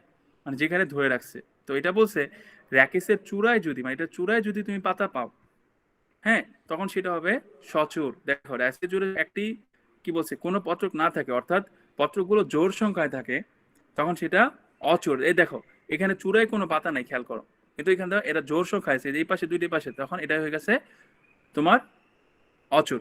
আর সচুর মানে হচ্ছে যদি একটা বিজোড়, মানে একটা পাতা, সাপোজ ধরে যে এখানে একটা পাতা আছে, খেয়াল করো এটা একটা পাতা, তাহলে এক কথা হচ্ছে র্যাকেসের চূড়ায় যদি একটি পাতা থাকে তা সচুর, আর পাতা না থাকলে হচ্ছে অচুর। ক্লিয়ার? এটা খেয়াল রাখলে হয়ে যাবে।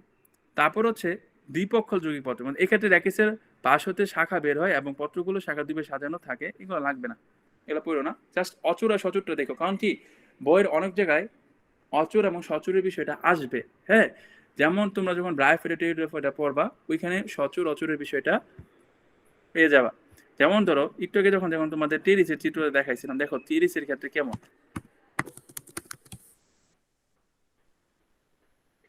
দেখো টেরিসের চূড়া কি আছে, পাতা আছে, খেয়াল করে দেখো চূড়া একটা পাতা পাওয়া যায়, তাহলে এরা হচ্ছে সচুর। দেখো এটা ভর্তি পরীক্ষা আসে, টেরিস এরিয়াটা কেমন, টেরিসেরটা কিন্তু সচুর। দেখো এই জন্য মূলত এগুলো পড়ানোর উদ্দেশ্য, যে তুমি অনেক সময় বইয়ের মধ্যে অনেক জায়গায় এগুলো পাবা, তো তখন তোমার মাথায় হাত যাবে এগুলো তো বুঝতেছি নাকি, যাতে বুঝতে পারো সেই জন্য দেখা দিচ্ছি, কিন্তু এগুলো ভর্তি পরীক্ষায় আসে না, কিন্তু দাগ দিয়ে রাখো যাতে তোমার জ্ঞানটা বেড়ে যায়। তাহলে অচুর সচুর জিনিসটা দেখবা, আর কিছু দেখতে হবে না এখান থেকে। আচ্ছা, ফলকের আকৃতিতে আসে, এগুলো লাগবে না। পত্র ফলকের বিন্যাসন বা শিরা বিন্যাস, এটা একটু লাগবে। অর্থাৎ পাতার ভিতরে শিরাগুলা, পাতার বলতে শিরা বলতে কোনগুলা বোঝাচ্ছে, এই যে এগুলা পাতার ভিতরে দেখবে শিরা থাকে অনেক, এই যে দাগ টাগ থাকে না, এই যে ভিতর দিয়ে এই দাগ মাগ গুলা, এগুলো হচ্ছে পাতার শিরা আর কি। এই যে দেখো এই যে দাগ টাগ গেছে, দেখছো দাগ গেছে, এগুলো হচ্ছে পাতার শিরা। এই শিরার বিন্যাসের উপর ভিত্তি করে পাতাকে ভাগ করা যায়। তো কিভাবে করছে দেখো, অনেকগুলা এগুলো পড়তে হবে, এগুলো ভর্তি পরীক্ষা আসে। যেমন রেটিকুলেট বিন্যাসন আছে বা জালিকাকার শিরা বিন্যাস, ইংরেজি বাংলা দুইটাই শিখতে হবে। আর এটা হচ্ছে প্যারালাল বিন্যাসন বা সমান্তরাল শিরা বিন্যাস। দেখো জালের মতো যেটা হয় সেটাকে বলা হয় দ্বিবীজপত্রী উদ্ভিদের বৈশিষ্ট্য। তাহলে এটা কেন লাগবে, কারণ আমরা অলরেডি পড়ে আসছি দ্বিবীজপত্রী উদ্ভিদের মূলের বৈশিষ্ট্য হচ্ছে এদের প্রধান মূল থাকে, আর একবীজপত্রী উদ্ভিদের ক্ষেত্রে মূলের বৈশিষ্ট্য হচ্ছে গুচ্ছমূল। আর দ্বিবীজপত্রী উদ্ভিদের পাতাটা কেমন বলছে, পাতার জালিকাকার শিরাবিন্যাস আসে, এটা শিখতে হবে, অথবা রেটিকুলেট বিন্যাসন আসে। আর একবীজপত্রী উদ্ভিদ যারা, তাদের ক্ষেত্রে আছে সমান্তরাল শিরাবিন্যাস। এই জন্য এই জায়গাটা আমাদের পড়তে হবে, এমনিতে এটা লাগার কথা ছিল না, জাস্ট ভর্তি পরীক্ষায় এই দুইটা টপিক মাথায় রাখতে হবে। একবীজপত্রী উদ্ভিদের পাতা কেমন, দ্বিবীজপত্রী উদ্ভিদের পাতা কেমন। একবীজপত্রী উদ্ভিদের পাতা হচ্ছে প্যারালাল বিন্যাসন আসে, আর দ্বিবীজপত্রী উদ্ভিদের রেটিকুলেট বিন্যাসন আসে। জাস্ট এতটুকু পড়লে হয়। যে এই চিত্রটা দেখো, দেখো জালের মতো ছড়াইছে, আর এখানে দেখো কেমন প্যারালালি আছে, তোমাদের বই চিত্রটা স্পষ্ট আছে, দেখবে এখানে প্যারালাল দাগ দেওয়া আছে, এখানে এইরকম প্যারালাল তাল, দেখবা দাগগুলো সব প্যারালাল। আর দেখো এখানে কেমন জালের মতো ছড়াই আছে, এটা হচ্ছে জালিকাকার, এটা হচ্ছে সমান্তরাল শিরাবিন্যাস। মূলত এই চিত্রটার দিকে তাকাও, তাহলে তোমাদের পড়াটা কমপ্লিট হয়ে যায়। এই চিত্রটা একটু ভালো করে দেখো। গেল? আচ্ছা, তারপরে এখান থেকে করা লাগবে না, এটা লাগবে যে পুষ্পবিন্যাস বা পুষ্প মঞ্জুরি, এই জিনিসটা একটু বুঝতে হবে। দেখো এখানে কি বলছে, বলছে কাণ্ডের শীর্ষ মুকুল অথবা কাক্ষিক মুকুল থেকে উৎপন্ন শাখা প্রশাখার উপরে পুষ্পের বিন্যাস পদ্ধতিকে বলে পুষ্প মঞ্জুরি। আচ্ছা, তাহলে পুষ্প মঞ্জুরি বা পুষ্পবিন্যাস মানে কি বলতেছে, ধরো কাণ্ডের উপরে তো ফুল হয় আমরা জানি, মানে উদ্ভিদের যে জায়গাটায় ফুল হয় ওই জায়গায় ফুলটা কিভাবে বিন্যস্ত আছে, মানে কিভাবে সে নিজেকে সাজাইছে, এই জিনিসটাই হচ্ছে তোমার পুষ্প মঞ্জুরি বা পুষ্প বিন্যাস। দেখো পুষ্প বিন্যাস মানে কি, ফুল নিজেকে কিভাবে সাজায়। এটা কয় ধরনের, এটাও দুই ধরনের, একটা হচ্ছে রেসিমস, একটা হচ্ছে সাইমস। দেখো এগুলো পড়তে হবে। রেসিমস সাইমসের ক্ষেত্রে কি পড়বা, রেসিমস বলছে অনিয়ত বর্ধনশীল, অর্থাৎ কমবার থাকে এরকম একটা, দাঁড়াও, আর যেটা আচ্ছা, এখন রেসিমসের মধ্যে আসো কি বলছে দেখো, রেসিম বলছে, দেখো বলছে মন্দির লম্বা অনেক বর্ধনশীল বৃন্তযুক্ত পুষ্প, এগুলো লাগবে না এখান থেকে, জাস্ট কি পড়বা দাঁড়াও। আচ্ছা এটা দেখো, স্পাইকও লাগবে না, জাস্ট এখান থেকে যেটা পড়বা যে পুষ্প মঞ্জুরি বিন্যাস হচ্ছে সাধারণত দুই ধরনের, রেসিমস আর সাইমস, জাস্ট এতটুকু পড়বা। আর পড়বা রেসিম কাদের আছে, সরিষাদের ক্ষেত্রে রেসিম পাওয়া যায়, জাস্ট এতটুকু পড়বা, জাস্ট এতটুকু, আর কিচ্ছু লাগবে না। আচ্ছা, তারপর হচ্ছে দেখো স্পাইক কাদের ক্ষেত্রে পাওয়া যায়, স্পাইক হচ্ছে রজনীগন্ধা। তোমরা যদি চাও যে রেসিম স্পাইকের পড়া না পড়তে তাহলে বাদ দিতে পারো, কারণ এটা ভর্তি পরীক্ষা আসার রেকর্ড নাই। মূলত আসে স্পাইকলেটটা, এটা লাগে। কারণ কি দেখো, স্পাইকলেট হচ্ছে কাদের বৈশিষ্ট্য? স্পাইকলেট হচ্ছে ধান, গম, ঘাস, অর্থাৎ পৈসি গোত্র, যেটা একটু আগে আমি বলে আসছিলাম যে পৈসি গোত্রের পড়াটা, যে পৈসি গোত্রদের কাণ্ড কেমন, ফিস্টুলার অথবা ফাঁপা, একটু পরে এই পড়াটা তোমাদের লাগবে।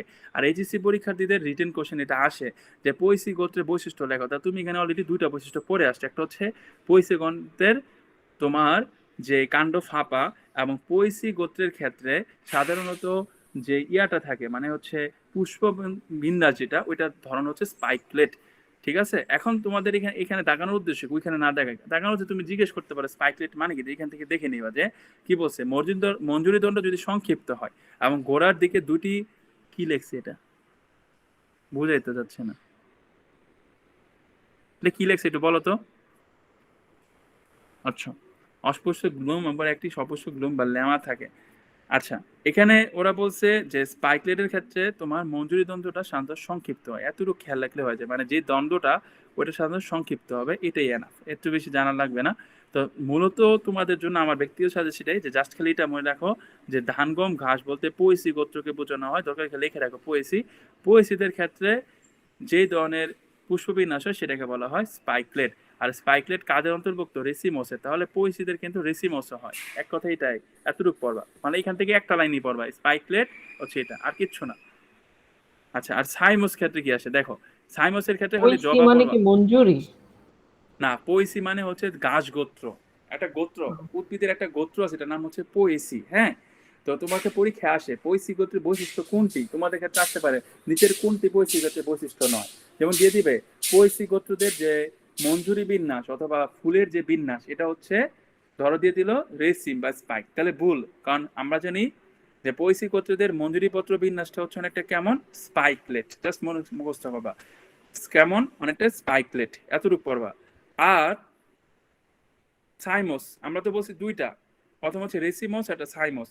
স্পাইকলেট হচ্ছে রেসিমোসের আন্ডারে আছে, আর সাইমোসটাকে দেখো জবা, এটাও লাগবে। জবার যে গোত্র, জবার যে গোত্র এটাকে বলা হয় মালবেসিয়া। হ্যাঁ, এটাও রিটেন পরীক্ষার ইম্পর্টেন্ট। সাইমাসটা জবার কোথায়? সাইমোসটা একটু পিছনে, নিচে নামো, এই যে উপর থেকে নিচে নামতেছে দেখো, পরের পৃষ্ঠায় এসে পড়ে, পাইছো? খালি তুমি দুইটা শব্দ মনে রাখবা, এখানে কিচ্ছু পড়তে হবে না, এক কথা এখানে কিচ্ছু পড়বা না। প্রথম হচ্ছে পুষ্পবিন্যাস কথাটা মাথায় থাকো, যে পুষ্পবিন্যাস হচ্ছে দুই ধরনের, একটা হচ্ছে রেসিমস, আর একটা হচ্ছে সাইমস, প্রথম এই দুইটা মনে রাখবা। আর রেসিমসের ভিতরে একটা প্রকার আছে, এটাকে বলে স্পাইকলেট। তো আমাদের যে ধান, গম, ঘাস, এই গাছগুলো হচ্ছে পৈসি গোত্র, অর্থাৎ যেগুলো ঘাস জাতীয় উদ্ভিদ, দেখবা ধান অনেকটা ঘাসের মতো দেখতে, গমও এরকম একটা, এই ঘাস জাতীয় বা পৈসি গোত্রের উদ্ভিদের বৈশিষ্ট্য হচ্ছে স্পাইকলেট। আর জবা, জবা বলতে বোঝানো হয় মালবেসিয়া, জবা হচ্ছে মালবেসিয়া গোত্রের অন্তর্ভুক্ত, লিখে রাখো। এই মালবেসিয়াদের ক্ষেত্রে পাওয়া যায় হচ্ছে সাইমোস। ক্লিয়ার বিষয়টা? তোমাকে যদি বলা হয় মালবেসিয়াদের কোনটি বৈশিষ্ট্য, তাহলে বলবা মালবেসিয়াদের ক্ষেত্রে পুষ্পবিন্যাস হচ্ছে সাইমোস, অথবা জবার ক্ষেত্রে সেটা সাইমোস, আর ধানের ক্ষেত্রে বা পৈসি গোত্রের ক্ষেত্রে সেটা হচ্ছে স্পাইকলেট। জাস্ট এতটুকু পড়বা, এর বেশি কিছু না, জাস্ট এতটুকু। দেখো এই জায়গাটা এমনি কঠিন, প্যাসমেস খায় যাবা, যতটুকু অল্প করে বলছি জাস্ট অতটুকু মাথায় রাখবো, এর চেয়ে বেশি পড়তে যাবে না, তাহলে এখানে কিন্তু প্যাসে পড়বা, জায়গাটা কঠিন, আগেই বলে দিচ্ছি। এবার বুঝছো কিনা? বুঝছো? মার্জি তো বুঝছো? মোটামুটি মোটামুটি। রিফাত বুঝছো? ভাই আপনি কি 20 তারিখ চলে যাবেন সিলেট? না, আমাদের 21 তারিখ থেকে বলছে 5th ইয়ারে ক্লাস শুরু হবে, একটা প্রজ্ঞাপন জারি করবে কিছুদিন, এখন আমাদেরটা মনে হয় কিছুদিন পরে ক্লাস শুরু হবে। ভাই আমরা তাহলে লাইভ পড়ি, এমনি কম করতে পারো, বুঝতেছি। আচ্ছা পড়ো, সমস্যা কি? তাহলে সামনে থেকে লাইভই পড়ো। আচ্ছা ঠিক আছে। ঠিক আছে, তাহলে আজকে তো ভাই, আসসালামু আলাইকুম। ওয়ালাইকুম আসসালাম।